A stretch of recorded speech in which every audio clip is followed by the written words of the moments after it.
수강생 여러분 안녕하십니까? 경제학부 문성재입니다. 국제무역 이론의 기초 저희가 이제 3주차 강의를 이제 하게 되었는데요.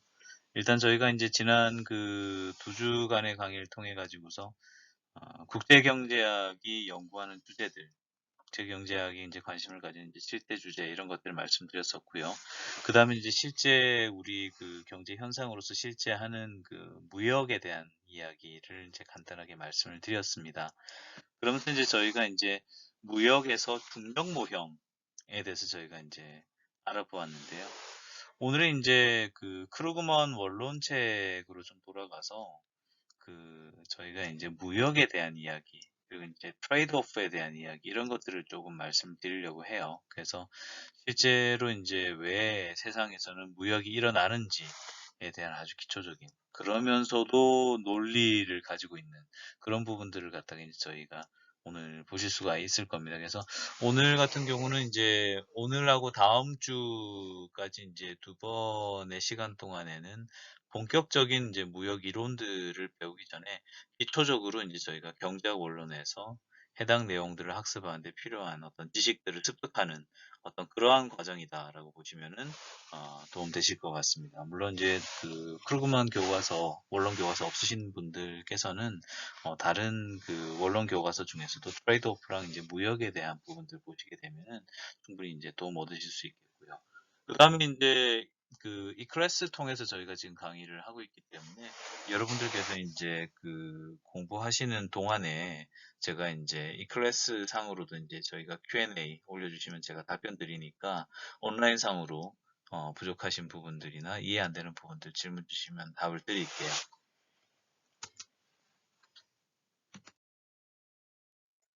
우선 저희가 이제 현재 우리가 어디까지 왔나 한번 볼까요? 일단 기본적으로 저희가 이번 학기에 이제 국제무역 이론에서 이제 저희가 아주 기본적인 개념들 그리고 이제 국제경제학의 어떤 주제들을 갖다 이제 리뷰를 하는 게 이번 학기의 목표가 되겠습니다.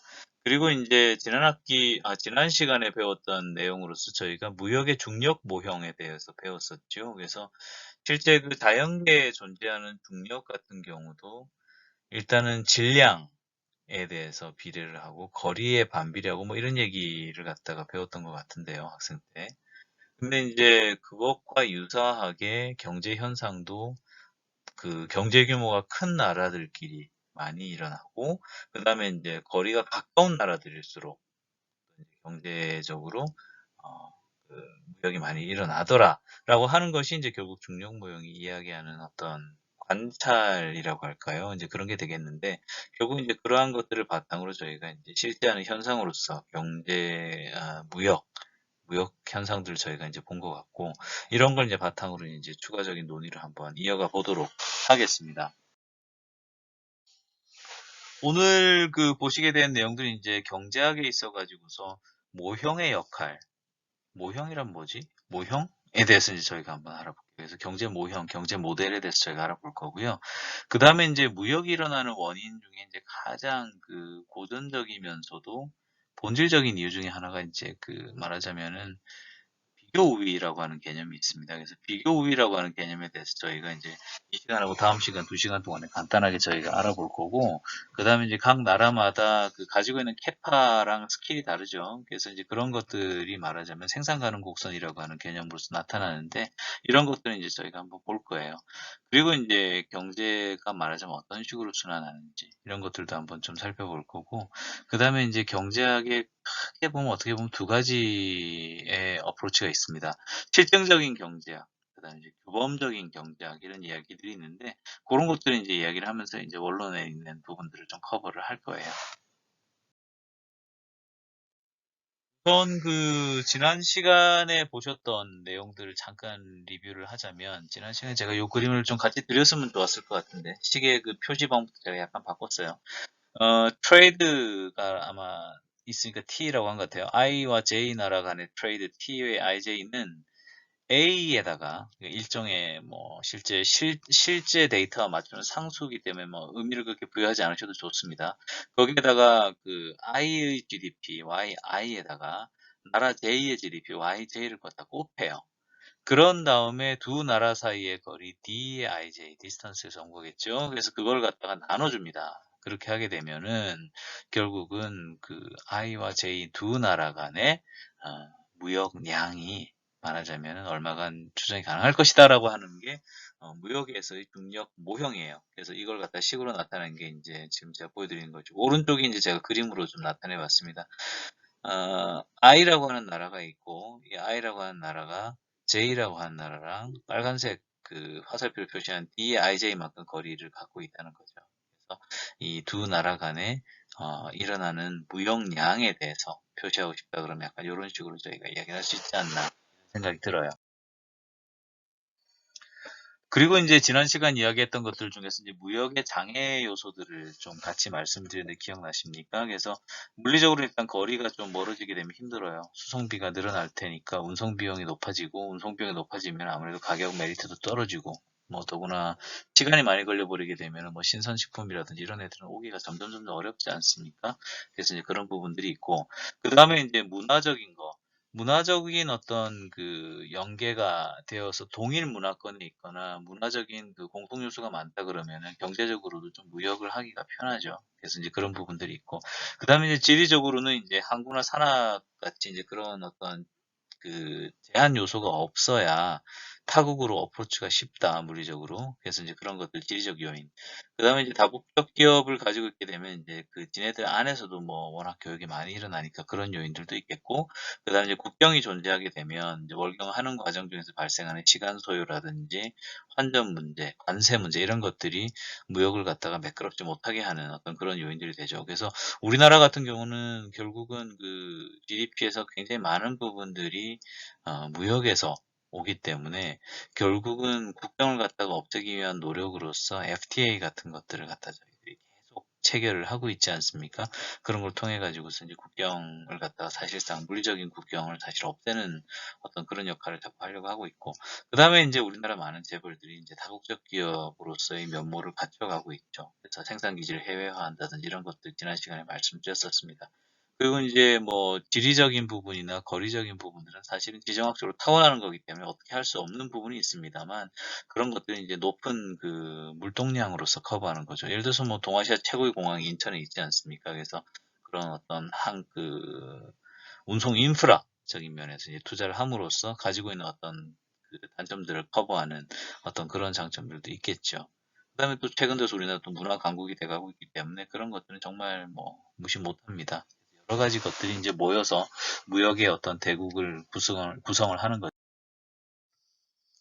우리가 이제 경제학에서 경제 모형이라고 할 때에는 저희가 이제 모델이란 말을 씁니다만 이게 뭐 패션 모델처럼 실제 이제 뭐 어떤 눈에 보이는 어떤 그런 거라기보다는 어떤 정형화된 어떤 하나의 스타일, 하나의 어떤 그 프레임으로서 제시를 하고 싶은 거예요. 그래서 현실 세계, 현실 경제를 더 잘 이해하기 위해 가지고서 실제 존재하는 상태를 갖다가 좀 더 단순화시켜 갖고 중요한 거 위주로 프레임을 갖다가 세워놓는 겁니다. 그래서 그거를 바탕으로 경제를 갖다 이해하고 경제를 움직이는 작동하는 그 기저에 있는 원리를 갖다 이제 그 파악하려고 하는 것이 결국은 경제 모형의 역할이죠. 그래서 경제 모형이라고 하는 거는 결국은 그 경제 현상 속에 숨어 있는 어떤 원리를 갖다가 보여주는 게 결국은 그 스스로의 목적이에요.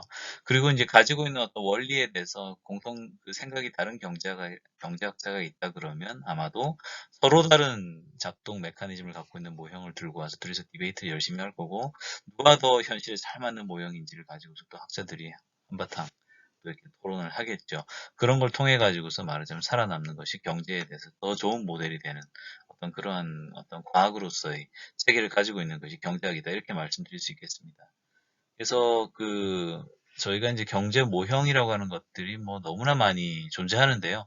가장 많이 알려진 게 어떻게 보면 수요와 공급일 거예요. 수요와 공급 모형 같은 거 생각해 보시면은 결국은 그 어떤 재화나 서비스의 가격이 올라간다. 뭐 최근에 이제 마스크 같은 그런 예가 되겠는데, 그러니까 이제 그런 그 가격이 상승하게 되면은 공급자들 입장에서는 더 뭐 야근을 하건 뭐 어떻게 하건 해가지고 그 높아진 가격을 최대한 활용을 해서 낼 생각을 할 거기 때문에 아마 공급량이 늘어날 거예요. 하지만 어떤 재화나 서비스의 가격이 높아진다 하게 되면은 사실 주머니 사정이 여의치 않은 사람들은 시장에서 이건 내가 살 수 있는 물건이 아닌가 보네 하고서 물러서게 되니까 결국은 또 수요가 떨어지겠죠. 그래서 이제 그런 것들이 어떻게 보면은 가격과 수량에 대한 수요와 공급의 메커니즘을 보여주는 어떤 그러한 모델이라 할 수 있겠는데 뭐 들어보시면 제법 잘 워킹하는 모델이지 않습니까? 예외적인 경우도 가끔 있겠지만요. 그래서 이제 그런 것들이 경제 모형이 되는 것이고 그다음에 이제 저희가 이제 경제학자들이 많이 쓰는 말로서 다른 모든 조건이 일정하다면 all other things equal 아니면 이제 그 라틴어에서 온 것 같은데 ceteris paribus라는 말을 씁니다. 경제 모형에서 다른 모든 거는 다 똑같고 요거 하나만 살짝 바뀌었을 때 무슨 일이 일어날까? 결국은 모형이라고 하는 것이 그 나름의 원리나 메커니즘에 대한 이야기다라는 말씀 드렸잖아요. 그렇기 때문에 결국은 이런 식인 거예요. 모형을 하나 세팅을 해놓고 어떤 변화를 갖다가 작은 변화를 하나 주는 겁니다. 그럼 이제 그렇게 변화를 주게 되면은 예를 들어서 뭐 우리나라에서 세금이 약간 올라가면 혹은 뭐 정부가 지출이 약간 늘린다면 뭐 개인이 저축이 약간 늘린다면 뭐 혹은 입장료가 약간 늘어나면 어떡하지? 뭐 이런 식으로 혹은 뭐 벌금을 좀 줄이면 어떻게 될까? 뭐 이런 류의 변화들을 갖다가 딱 주고 다른 것들은 다 똑같이 묶어놓게 되면 어떠한 결과가 일어날지에 대해서 공부하는 게 이제 경제 모델을 통해서 저희가 얻을 수 있는 결론들이죠. 그래서 이제 그러한 것들 하에서 저희가 경제 모형을 바탕으로 의사결정을 하는 겁니다. 무역과 관련해서 이제 알려진 모형을 하나 말씀드리려고 그러는데 생산 가능 곡선이라는 어떤 그러한 컨셉이 있습니다. 이 컨셉이 뭐냐 그러면은 영어로는 이제 PPF 그래갖고 Production Possibilities Frontier예요. 그래서 내가 가능한 생산의 어떤 조합을 갖다가 조합이라는 게 저희 코퍼레이션 말고요. 그러니까 그 조합들 컨비네이션을 얘기하는 건데 그것들의 컨비네이션을 갖다가 쭉 이어가지고서 선의 형태를 쭉 그어놓은 걸 갖다가 이제 보통 프론티어라 그러거든요.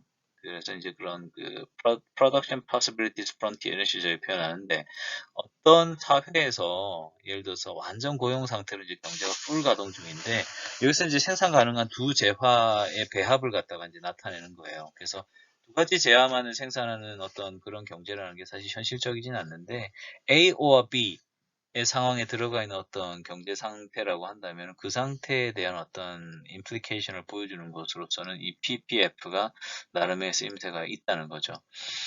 뭐 미국 경제가 그럴 리는 없습니다만 미국 경제 만약에 자동차랑 와인만 만들어요.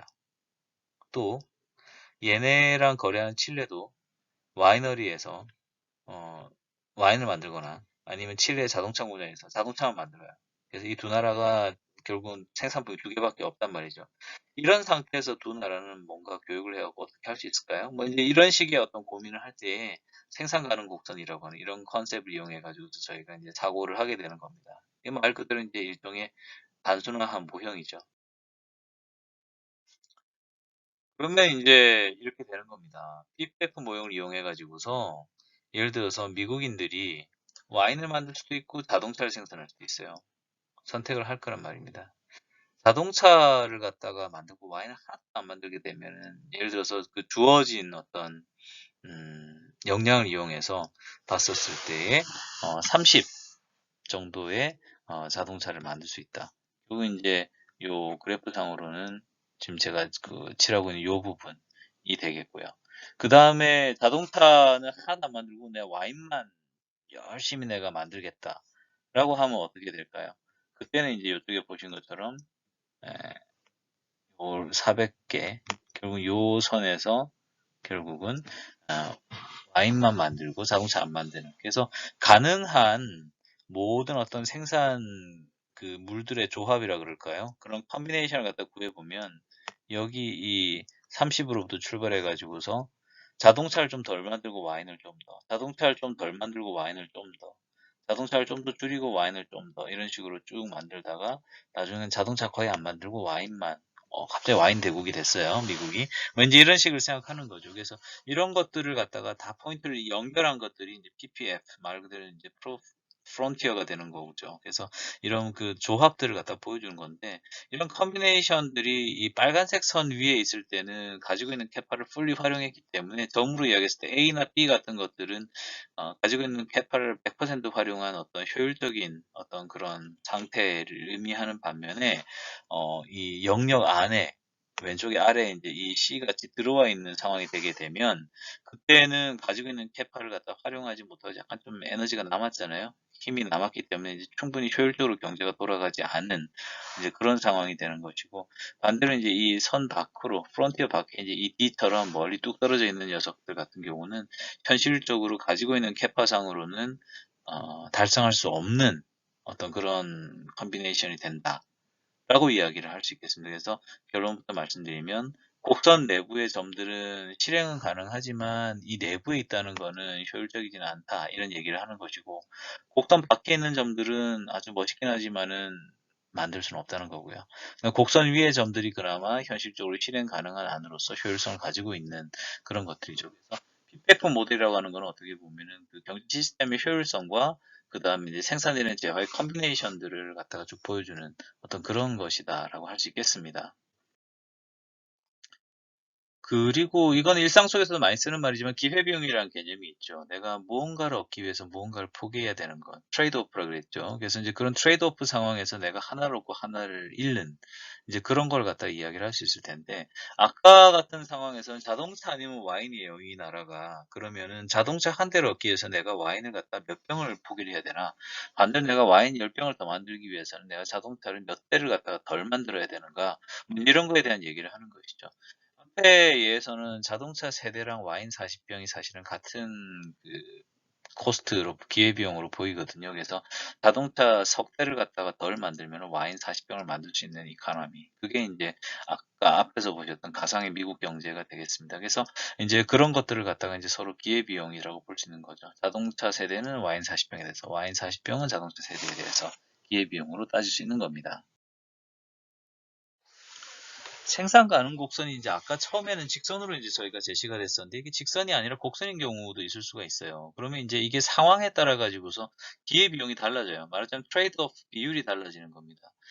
처음에 만약에 이제 200병짜리 와인을 갖다 만들고 싶어요. 그러니까 말하자면은 자동차만 만들던 어떤 그런 상태에서 내가 200병 와인을 갖다 만들어서 내가 좀 마셔야 되겠어. 마실 게 좀 필요해.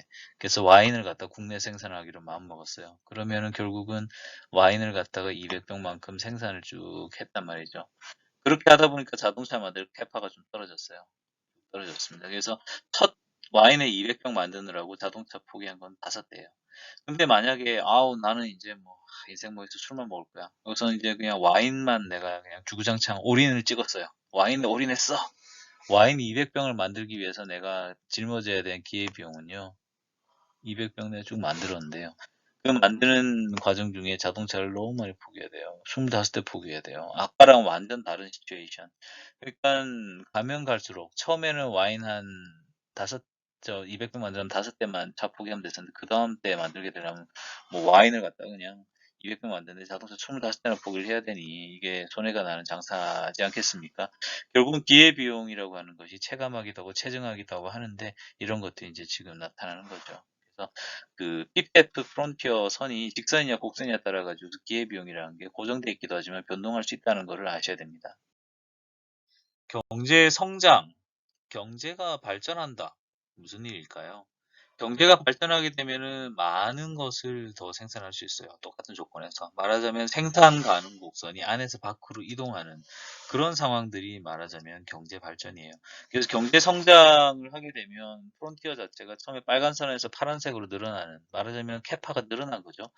옛날 같았으면 맥스 자동차 30대 찍던 이카노미가 자동차 35대 찍을 수도 있고요. 와인도 다 포기하고 와인만 생산하면 400개 하던 게 450개 생산하는데 그 경제 성장의 원인으로서 저희가 들 수 있는 것이 바로 이 생산 요소의 증대. 말하자면은 그 재화 서비스를 생산하는 데 들어가는 어떤 자원이 더 많이 늘어나게 되면 예를 들어 인구가 늘어났다든지 뭐 설비가 또 투자됐다든지 뭐 이런 것들 이야기하는 거고요. 그다음에 이제 기술 혁신이라 그래갖고 이제 기술이 발전됐어요. 농사 기술, 생산 기술, 뭐 각종 어떤 지식들이 발전하게 되면 그거를 기반으로 해가지고서 전체적으로 생산 효율이 올라갈 거 아닙니까? 그래서 이제 그런 것들을 갖다가 저희가 경제 성장의 원인으로 그렇게 꼽고 있습니다. 네, 앞서서 경제의 성장에 대한 말씀을 드렸습니다만, 성장을 만들어내는 어떤 원인, 성장을 만들어내는 요소라는 것이 어떤 것이 있을까요? 경제의 성장을 측정하는 대표적인 지표로서 경제의 산출물이라고 할 수 있는 경제의 생산량이 증가하면 그것을 기준으로 경제가 성장하였다라고 하는 그러한 판단을 하곤 합니다. 문제는 이러한 생산이 증가되는 어떠한 그 투입 요소로서 어떠한 것들이 있는지에 대해서 경제학에서는 그것을 생산 요소라고 부르는데요. 지금 슬라이드에서 보시는 바와 같이 크게 네 가지 생산 요소를 저 경제학에서는 어떤 생산의 어떤 키 드라이버로 생각을 하고 있습니다. 우선 처음 생각해 볼 수 있는 거는 자원이죠. 예컨대 광물이라든지 석유, 천연가스, 물, 토지, 이러한 그 자연으로부터 주어지는 이러한 natural resources라고 할 수 있는 자연 자원들은 그 자체로서 경제의 성장을 끌어내는 요소라고 할 수 있겠죠. 예컨대 땅에 파묻혀 있는 석탄을 캐낸다든지, 땅을 파서 석유를 캐낸다든지, 가스를 캐낸다든지, 혹은 물을 이용해서 무언가 전기 수력 발전할 수도 있을 거고요. 혹은 물이 필요한 무언가. 뭐 예컨대 어릴 때 코카콜라 공장이나 이런 거 한번 견학가 보신 적 있나요? 사실 코카콜라 같은 것도 비밀스럽게 만들어진 소스에 물 탄 것에 불과합니다. 하지만 물값과 시럽값을 합친 것보다 콜라 값이 훨씬 비싸겠죠. 그런 것도 생산 요소를 할 수 있고요. 그 모든 것을 가능하게 하려고 하면 우리가 토지를 필요로 합니다. 직장이 되었건 공장이 되었건 무언가 사람들이 모여서 뭔가를 하려면 혹은 사람들이 살아가려면 토지가 필요하니까요. 그와 함께 두 번째 요소로서 이야기하는 것은 노동입니다. 이 모든 것을 가능하게 하는 것은 결국 사람의 노동이죠. 그것이 어떠한 단순한 육체 노동일 수도 있고, 기술력이 있는 노동자의 어떤 기술 노동일 수도 있을 거고요. 혹은 정신 노동일 수도 있을 것입니다. 어쨌건 그러한 인적 요소들의 어떤 총합으로서 노동을 줄 수 있고요. 물적 자본이라고 하는 것들, 결국은 어떤 그 대화 서비스를 생산하는 데 있어서 사용되는 어떠한 그 제조된 제품들을 이야기하는데요. 뭐 예컨대 이런 것들을 이야기하는 거죠. 우리가 아까 코카콜라 공장 얘기를 했습니다만 코카콜라를 만들어내려고 하면은 물하고 시럽도 있어야겠지만 그 시럽을 만들어내는 다른 공장도 있어야 될 거고요. 그 다음에 코카콜라 공장 그 자체가 있어야 되겠죠. 이러한 것을 만들어내는 과정에 필요한 어떤 공장의 설비라든지 이 모든 여타의 것들을 물적 자본이라고 부르는 것입니다. 그와 함께 이제 인적 자본이라고 하는 측면도 있는데요. 앞서 이야기한 노동이라고 함은 결국은 어떤 노동력의 투하를 양적인 개념으로 표현한 것을 의미한다면 인적 자본이라고 한다는 것은 소위 말하는 지식이나 노하우 같은 것을 이야기하는 것입니다. 그래서 근로자를 교육시킴으로써 더욱더 고급 어떤 그 업무에 투입할 수 있는 인력을 양성한다든지 혹은 법과 제도를 정비해서 효율적으로 시장이 작동할 수 있게 한다든지 하는 그 모든 것들이 어떻게 보면 인적 자본의 요소로서 포함된다고 할 수 있겠죠. 무역을 해야 되는 이유, 왜 무역을 해야 돼요? 라는 고민을 사실 굉장히 옛날부터 사람들이 했던 것이고요. 그러한 그 주장의 제일 최초의 것으로서 사실 비교우위라고 하는 그런 개념이 있어요. 그래서 잘하는 거를 열심히 생산하고 내가 잘 못하는 거를 억지로 하려고 하는 것보단 그건 차라리 남한테 사오는 게 차라리 더 합리적이야 라는 주장을 그 옛날부터 했던 것이고 지금도 사실은 자유무역을 계속 그 옹호하는 기반이 되는 어떤 이념적 토대입니다. 그래서 그 영국의 경제학자인 데이비드 리카르도가 사실 이 비교 우위론을 갖다 제시를 했고요. 실제 영국 의회에서 있었던 그 곡물법 논쟁에서 리카르도가 자유무역을 함으로써 영국 경제가 더 도움이 될 거다라는 이야기를 했던 거죠. 곡물법이라 그래갖고 이제 옛날에 영국 그 지주들이 말하자면은 밀농사 짓고 뭐 보리농사 짓고 이랬을 텐데 이 사람들이 결국 수입 곡물이 들어오면 내가 피해를 보니까는 정치적인 영향력을 발휘해서 관세를 매기려고 예나 지금이나 사람들 똑같아요, 그죠?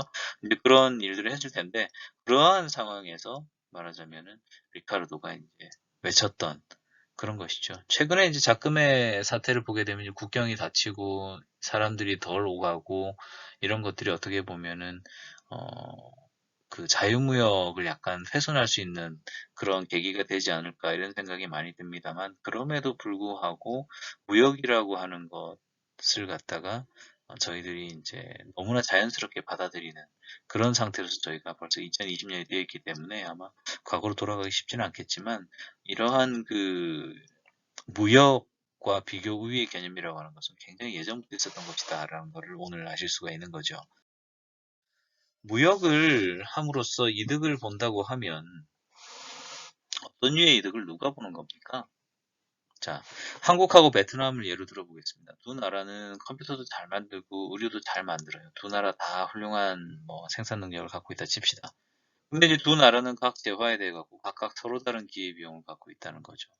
그래서 이제 저희가 PPF 개념을 다시 돌아가 가지고서 두 나라가 컴퓨터를 만들든지 옷을 만들든지 둘 중에 하나, 두 개만 만들어요. 딴 건 못 만들어요. 그런 상태에서 두 나라는 뭘 만들어 가지고 무역을 하는 게 효율적일까? 이런 생각을 한번 하는 거죠.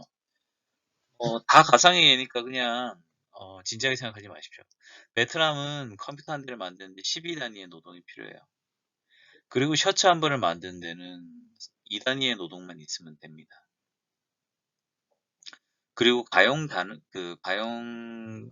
그 자원의 어떤 크기, 캐파는 총 24단위의 노동 자원이 있다라고 가정을 할게요. 결국은 맥스 쥐어 짜면 컴퓨터 두 대를 만들고 아니면 컴퓨터 하나도 못 만들고 셔츠만 12벌 만들고 둘 중에 하나를 갖다가 하면 이제 한쪽으로 끝까지 가는 어떤 그런 케이스. 이제 그렇게 생각할 수 있는 거죠. 반면에 우리나라는 컴퓨터 한 대를 만드는데도 1단위의 노동만 있으면 되고 셔츠 한 벌을 만들 때도 1단위의 노동만 있으면 돼요. 그리고 노동 자원은 24단위가 있어서 베트남하고 같다 칩시다. 한국의 경우에는 맥스 컴퓨터 24대를 뽑을 수 있고 셔츠도 24벌 만들 수 있어요. 한국의 절대적인 우위 상태입니다. 아, 잘 먹고 잘 사는데요. 굳이 베트남하고 무역해야 됩니까? 어떠세요? 셔츠를 만들어도 우리나라가 잘하고 컴퓨터를 만들어도 우리나라가 잘해요. 노동 자원이 부족하지도 않아서 저쪽이나 이쪽에 똑같이 24단위가 있어요. 그래도 해야 될까요?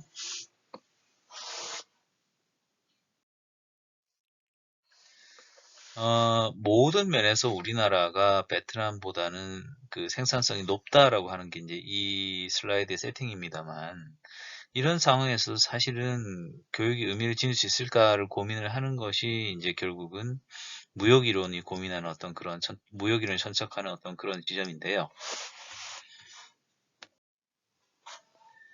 두 나라는 각 재화에 대해서 서로 다른 기회비용을 가지고 있습니다. 예를 들어서 컴퓨터 한 대를 만드는데 컴퓨터 한 대를 만들 능력이면 사실 그 시간에 베트남은 옷 6벌을 만들 수 있어요. 대한민국은 컴퓨터 한 대를 만들 시간에 옷 한 벌을 만드는 기회비용을 갖고 있습니다. 아까 말씀드렸듯이 기회비용이라고 하는 거는 뭐 하나를 포기하고 다른 하나를 얻을 수 있는, 뭐 하나를 얻으라고 뭐 다른 하나를 포기해야 되는 그 사이즈를 얘기하잖아요. 말하자면 양국 간에는 그 컴퓨터 생산과 옷의 생산량 사이의 믹스를 짤 때에 기회비용이 서로 달라요. 말하자면 베트남은 컴퓨터 한 대 생산을 줄이면 옷을 6벌 더 만들 수 있는 캐파가 있는 나라라는 거죠. 한국은 1대1인 반면에. 결국 여기에서부터 무역의 필요성이 제기되는 겁니다. 비교 우위라고 하는 거는 한 나라가 어떤 지하를 만들 때 기회비용이 낮은 상황을 얘기하는 겁니다. 그래서 아까 기회비용으로 본다고 했었을 때에는 한국하고 베트남하고는 확연하게 다른 면이 좀 있죠. 분명히 한국이 컴퓨터와 셔츠 모든 면에서 인당 생산성이 높아서 컴퓨터 한 대 셔츠 한 벌씩 만들 수 있어요. 노동 1단위당. 그런데 문제는 기회비용 개념으로 봤었을 땐 좀 다르다는 거죠. 베트남은 컴퓨터 한 대 만들 캐파를 아껴 놓으면 셔츠를 6벌을 만들어낼 수 있단 말이죠. 그래서 베트남은 셔츠를 더 낮은 비용으로 생산을 하는데 전문화하는 것이 더 낫다는 겁니다. 결국 셔츠 한 벌당 컴퓨터 6분의 1대의 비용이 들어가는데 한국은 셔츠 한 벌 만드는데 컴퓨터 한 대씩 들어가기 때문에 말하자면은 이 서로 간에 가지고 있는 비교 우위가 베트남은 셔츠에 한국은 컴퓨터에 있는 상황인 거죠. 이러한 상황이 있기 때문에 사실은 무역이 성립한다라고 하는 것이 무역 이론의 아주 가장 기본적인 이야기인 것입니다. 그래서 이번 시간에는 무역에 대한 어떤 논의의 기본적인 주춧돌 내지는 빌딩 블록이라고 할 수 있는 기초적인 경제학 개념들에 대해서 우리가 학습을 했습니다. 특히 우리는 생산과는 곡선, 그리고 이제 비교 우위라고 하는 개념을 배웠었는데요. 실제 이제 이러한 그 경제학적 개념들은 실제 세상에 존재하는 국가 간의 무역에서 나라마다 보이는 어떤 경제적 차이, 그러한 차이로부터 발생하는 어떤 무역의 모티브에 대한 어떠한 설명을 우리가 하고자 할 때에 경제 모형으로서 경제 현상으로서의 무역을 묘사할 수 있는 어떤 도구로서의 쓰임새가 있다. 이렇게 표현을 할 수 있겠습니다. 앞으로의 학습들은 결국 우리가 이번 시간에 배웠던 이러한 경제 개념들 위에서 계속적으로 이어질 것입니다. 잠깐 쉬는 시간 가지고요. 두 번째 시간으로 이어가겠습니다.